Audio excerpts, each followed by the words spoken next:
Hi, my name is Jorge Cardoso. I'm from the University of Coimbra in Portugal, and I'll present a VR book, a tangible interface for smartphone-based virtual reality.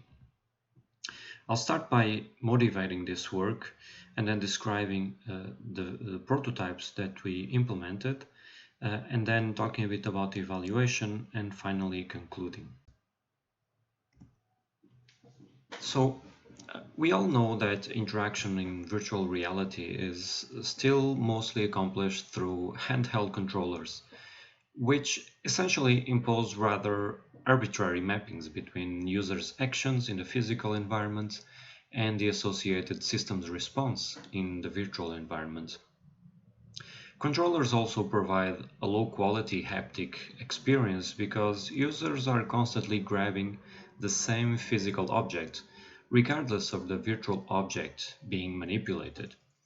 This makes interaction harder to learn. Of course, there are now various virtual reality systems that detect users' hands and allow for gestural interaction, but you still get no haptics, and gestures may still be hard to learn and to perform.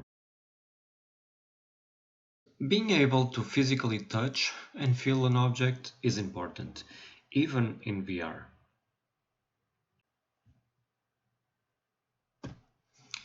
In this work, we are interested in tangible interaction for virtual reality because it can naturally provide this haptic experience.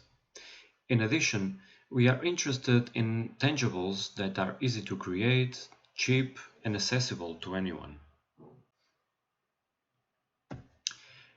We are further interested in creating virtual reality systems for exploring architectural heritage.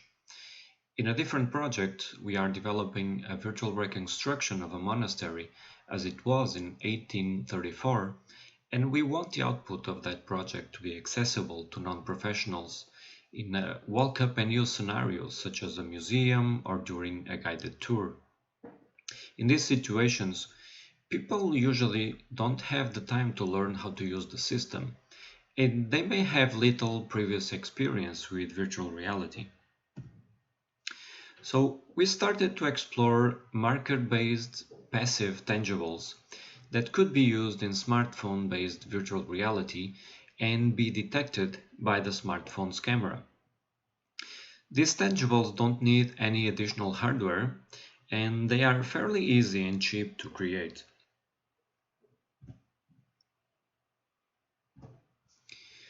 We started by mapping out a design space for marker-based tangibles for virtual reality that could help us understand the design dimensions that we could then explore. We did this by analyzing the literature on tangibles in virtual reality, by developing several prototypes to better understand what would be possible and what would not be possible, and also by running ideation sessions with other people to get additional perspectives on how tangibles could be used in virtual reality. We ended up creating a design space with 8 dimensions. The overall fidelity dimension captures part of the layered model of substitutional reality by Simeoni et al., but we simplified it by considering only 2 options: replica, which represents a reproduction of a specific actual object, and proxy, which includes all other objects which only maintain some characteristic of an actual object. The main physical characteristic dimension captures the most relevant feature the designer is trying to convey. It could be shape, the rigidity, the weight, the texture, temperature, or even smell of an actual object. The main input-output role dimension represents whether the tangible has a more relevant function as an input or as an output. The output modality dimension refers to how the tangible is represented in the virtual environment. The output coupling dimension refers to whether information is displayed on the surface of the object itself, whether it is somehow coupled to the object but not displayed on the surface, or whether the information is displayed in the environment and completely decoupled from the object. The type of object dimension captures several possible properties of the physical object, such as being movable, being reconfigurable, being active or passive, or being an static or dynamic object. The system configuration dimension is taken directly from Ulmer and Ishi's categories of tangible systems and represents how tangibles relate to one another in a system of tangibles. Finally, the informational role dimension is equivalent to Holmquist et al.'s classes of physical objects that represent digital information, and this can be a container, a token, or a tool.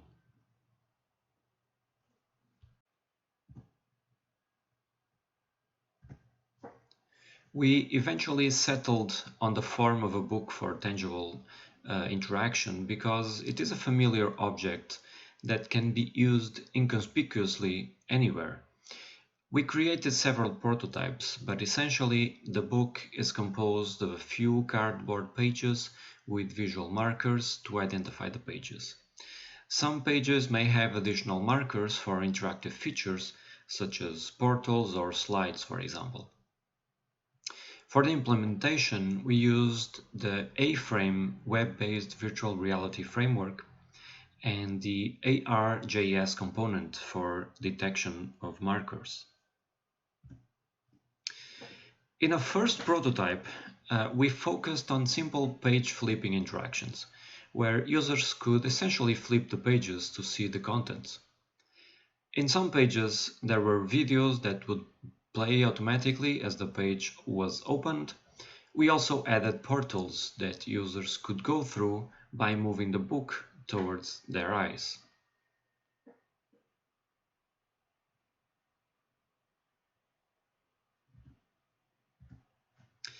In a second prototype, we explored gaze-based interactions, where some elements on pages could be activated by gazing at them for a few milliseconds. For example, one page displays the tower of the University of Coimbra, and you can hear the bell ring when you gaze at the tower. In another page, there is a map with pop-up pins that you can gaze at to display photos associated with that location on the next page. In another page, there's a video and you can select the narrator's language by gazing at a menu on the left side page.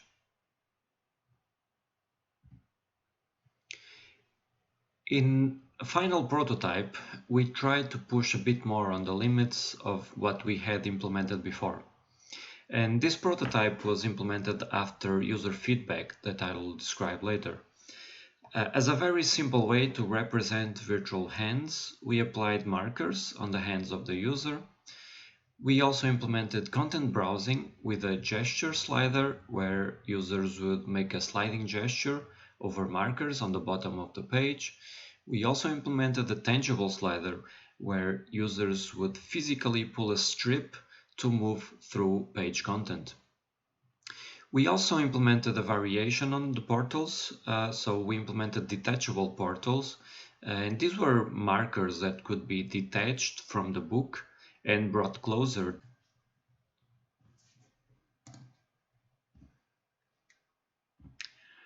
Our evaluation was impacted by the COVID-19 pandemic, so we could not gather people in our lab to perform usability evaluations. So we had to think of an alternative form of user evaluation that could be performed from participants' homes. And in addition, we wanted to avoid having to share the book's prototypes between different participants. So we eventually settled on having an online questionnaire where participants would see various videos of one of the authors using the prototypes. In this evaluation, we were interested in knowing what participants expected to see in terms of content on the book, but also on how they expected to be able to interact with it. We also wanted to gather specific feedback regarding the prototype number one. And finally, we wanted to know their overall impression on the idea of the virtual reality book. We were able to gather 21 participants aged from 20 to 52 years old. Most of them were men. And the output of this evaluation was essentially qualitative data that we then analyzed and summarized. So I will next highlight the most salient issues. To one's eye to enter the portal.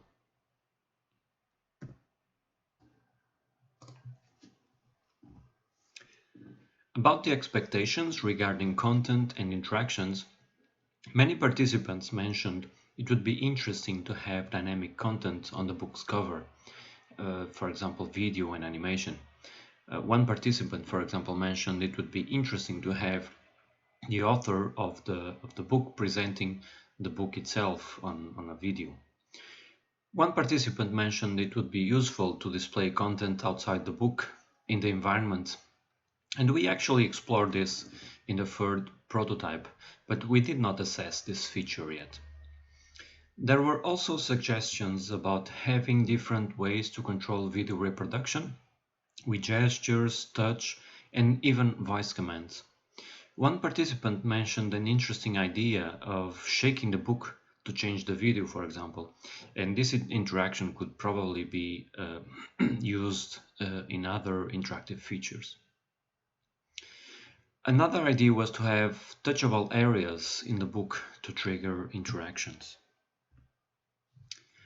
About the specific feedback for prototype number one, participants identified a few issues we were already aware, such as errors in marker detection and graphical layout and rendering problems. They also mentioned that the portal feature was not clear. We implemented the portal in prototype number one as a semisphere on the book's page, but this was not clear as to what it meant. One participant mentioned that the scenario was distracting, but other participants highlighted the relevance of having 360 photos or videos related to the book's content. They also mentioned that viewing the video might be uncomfortable if the video was very long. We believe that some of these misunderstandings that result from the fact that participants did not experience the system firsthand. Regarding the overall impression, it was quite positive. So 20 participants said that they liked or liked very much the prototypes, and some participants even included positive comments highlighting how this kind of interaction was very interesting to them. Only one participant said he disliked the idea and saw no purpose in having a tangible VR book. So in this work, we started to explore the design space of marker-based tangible interaction for virtual reality. We began with the book format because we believe it is a useful form factor that can have many different applications, but we wish to explore other formats as well.